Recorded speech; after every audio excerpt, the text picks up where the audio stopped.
Dear students, we are going to discuss bank reconciliation statement. Bank reconciliation statement.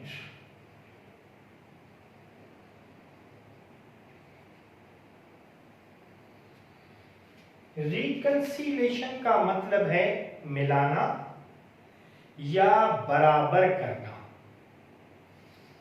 अब हम किस चीज को बराबर करते हैं या किस चीज को मिलाते हैं वो हम देखते हैं कि जो अमाउंट हम बैंक में डिपॉजिट कराते हैं, जो अमाउंट हम बैंक में डिपॉजिट कराते हैं, डिपॉजिटेड इनटू बैंक,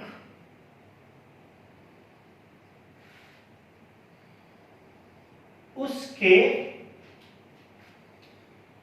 दो रिकॉर्ड्स होते हैं। एक बैंक के पास और एक हमारी ऑफिस के पास। बैंक के पास ये रिकॉर्ड पासबुक में होता है और ऑफिस के पास ये रिकॉर्ड कैश बुक में होता है। बैंक जो पासबुक की कॉपी हमें भेजती है उसको हम बैंक स्टेटमेंट कहते हैं। इसका मतलब है कि जो कुछ पासबुक में होगा वही बैंक स्टेटमेंट में होगा। यानी अगर वो पासबुक का वर्ड यूज करे या बैंक स्टेटमेंट का वर्ड यूज करे, बात एक ही है। ये दोनों रिकॉर्ड्स आपस में इक्वल होने चाहिए। ये दोनों रिकॉर्ड्स आपस में इक्वल होने चाहिए, यानी बराबर होने चाहिए।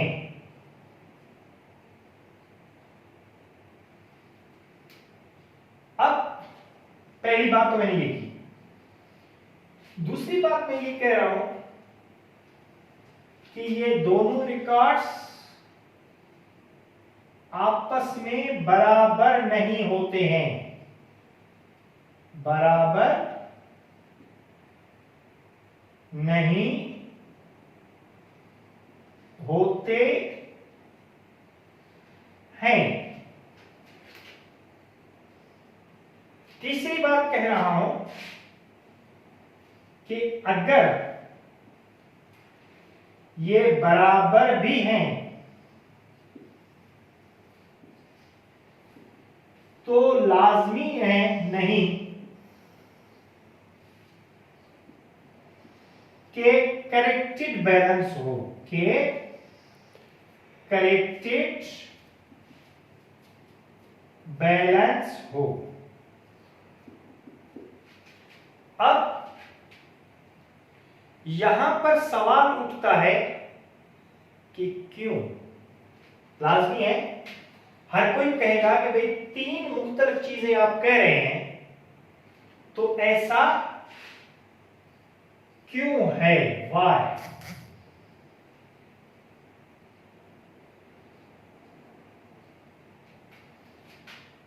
तो इसका जवाब है कि इसके रीजंस हैं, इसके रीजंस हैं और वो रीजंस हैं number 1,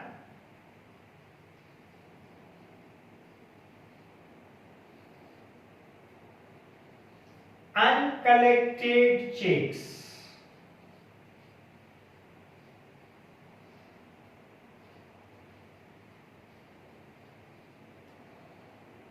Number 2, deposits in transit.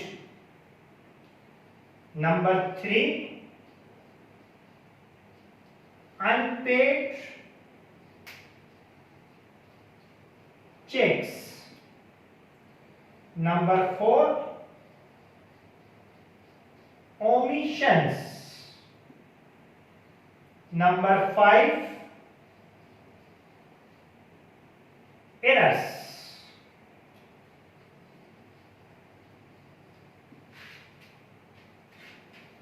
अब हम नंबर 1 अनकलेक्टेड चेक्स पे जाते हैं। अनकलेक्टेड चेक्स जिनको हम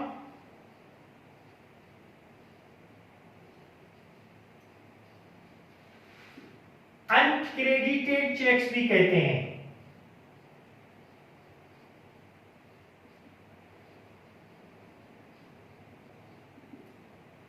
जिनको हम अनक्लियर्ड चेक्स भी कहते हैं। ये वो चेक्स हैं जो लोगों ने हमें दिए और हमने अपने बैंक में डिपॉजिट कराए, लेकिन बैंक ने अभी तक कलेक्ट नहीं किया है।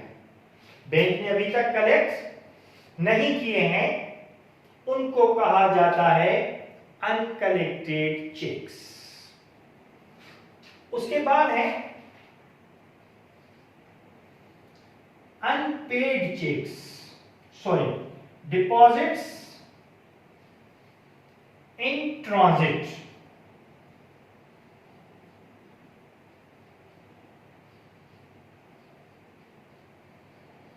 ये वो अमाउंट है जो हमने बैंक में जमा कराया है, लेकिन बैंक ने अभी तक हमारे अकाउंट में नहीं पहुंचाया है। यानी वो अमाउंट डिपॉजिट तो हुआ है, लेकिन हमारे अकाउंट तक नहीं पहुंचा है। क्लियर? नंबर 3 है अनपेड चेक्स।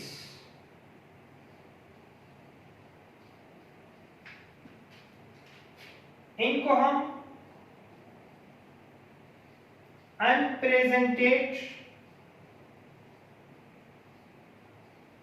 चेक्स भी कहते हैं। इनको हम आउटस्टैंडिंग चेक्स भी कहते हैं। इनको हम अनडेप्टेड चेक्स भी कहते हैं।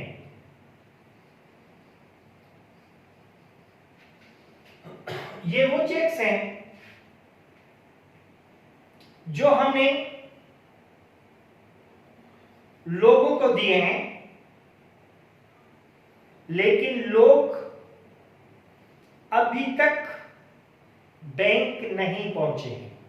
लोग अभी तक बैंक नहीं पहुंचे। उसके बाद नंबर 4 पर है, जो चौथा रीजन है वो है omissions.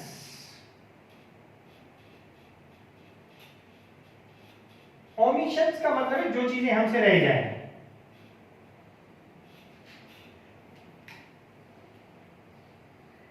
Omissions,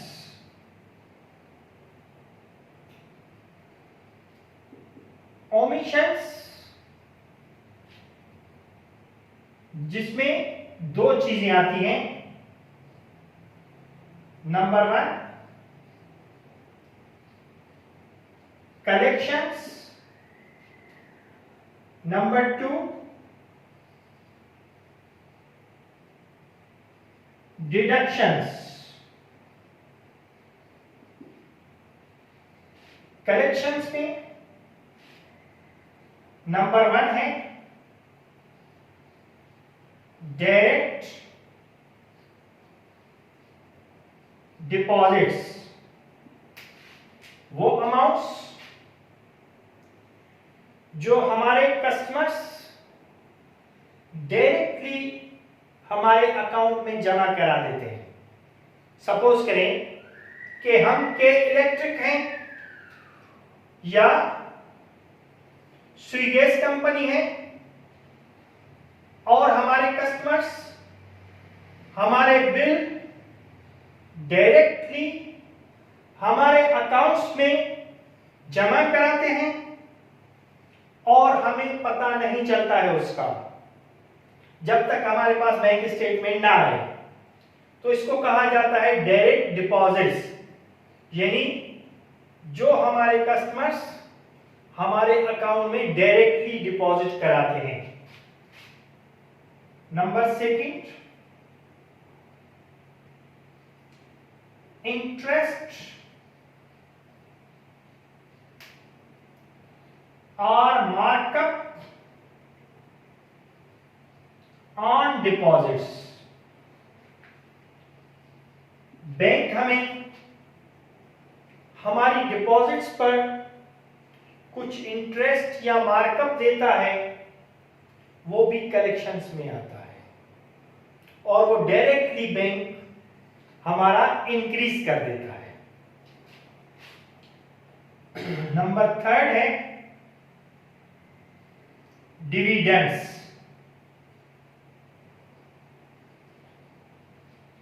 dividends means profit on shares in shape of cash। जो डिविडेंड्स जो कई कंपनियों से हमने शेयर्स ले रखे होते हैं और जो कंपनी हमारे शेयर्स पर हमें प्रॉफिट देती है उसको डिविडेंड कहा जाता है। और ये बैंक हमारी कंपनी हमारे बैंक में डायरेक्टली डिपॉजिट करा देती है, इसलिए इसको हम कलेक्शंस में लेते हैं। ठीक है। और यहां पर नंबर 1 है डायरेक्ट पेमेंट्स। हमने बैंक को इंटीमेट किया हुआ होता है कि हमारे अकाउंट में से ये अमाउंट हर साल या हर महीने फलां को पेमेंट करते रहे। जैसे इंश्योरेंस में इंश्योरेंस की किस्तें होती हैं तो बैंक के इंटीमेट होता है कि हर महीने में या हर साल में वो अमाउंट इंश्योरेंस कंपनी को पेमेंट पे करते रहें। या कोई हमारी सैलरीज वगैरह होती हैं जो हम देते हैं अपने एम्प्लॉइज को, तो वो भी बैंक को हम इंटीमेट कर देते हैं कि वो आप पेमेंट करते रहें। उसको कहा जाता है डायरेक्ट पेमेंट्स। ये सारी चीजें डायरेक्ट पेमेंट्स में आती हैं। उसके बाद है बैंक इंटरेस्ट। बैंक हमसे इंटरेस्ट लेता भी है और ये डायरेक्ट पेमेंट में आ जाता है और वो डायरेक्टली काट देता है। Number 3 bank charges. बैंक जो हमें सर्विसेज देता है उस पर हमसे चार्जिंग भी करता है, उसको कहा जाता है बैंक चार्जेस। ये डिडक्ट कर देता है डायरेक्टली। नंबर 4 आपके डिसऑनर्ड चेक्स। या बाउंस चेक्स, ये वो चेक्स हैं जो हमें लोगों ने दिए, हमने अपने बैंक में डिपॉजिट कराए, किसी वजह से, अमाउंट न होने की वजह से या किसी और वजह से वो वहां से डिसऑनर होके आ गया, ठीक है, यानी वहां पे अमाउंट नहीं था या किसी भी वजह से वो चेक इन कैश नहीं हो सका। ज्यादातर इसकी वजह नॉट सफिशिएंट फंड होती है, NSF। हमें तो चेक दिया, हमने अपने बैंक में जमा करा दिया, बैंक ने उनके बैंक को भेजा, लेकिन वहां पर अमाउंट नहीं था और चेक डिसऑनर हो गया, और तो इस वजह से उसको हम डिडक्ट करेंगे, उसको हम क्या करेंगे, डिडक्ट करेंगे। लेकिन इसको फिर हम प्रॉब्लम्स में मजीद आपको समझाएंगे, यहां पर सिर्फ हम टर्म्स को एक्सप्लेन कर रहे हैं। ठीक है, उसके बाद है एरर्स। एरर्स मीन्स गलतियां। गलती बैंक से भी हो सकती है, गलती हमसे भी हो सकती है, कैश बुक में भी। जब बैंक से कोई गलती होगी, अगर अमाउंट प्लस करना होगा तो हम प्लस करेंगे, माइनस करना होगा तो माइनस करेंगे बैंक में से। कैश बुक में मिस्टेक होगी तो अमाउंट प्लस करना होगा कैश बुक का, तो कैश बुक में से माइनस करें, प्लस करेंगे, या माइनस करना होगा तो हम कैश बुक में से माइनस करेंगे। गलती इस तरह से होती है कि हमारी अगर कंपनी का नाम अली एंड सन्स है,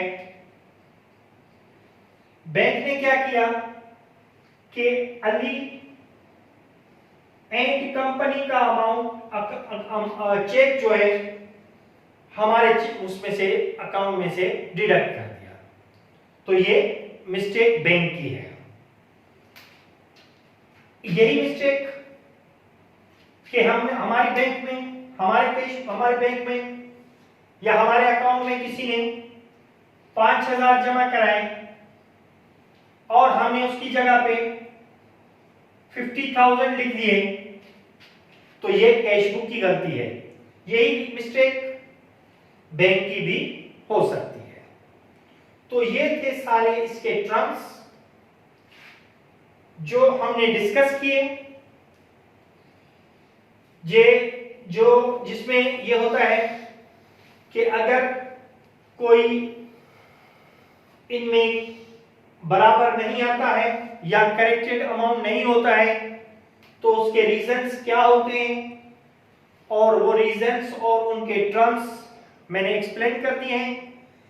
नेक्स्ट में हम इसको प्रॉब्लम्स को, बैंक रिकंसिलिएशन के प्रॉब्लम्स को सॉल्व करेंगे। ठीक है, खुदा हाफिज़।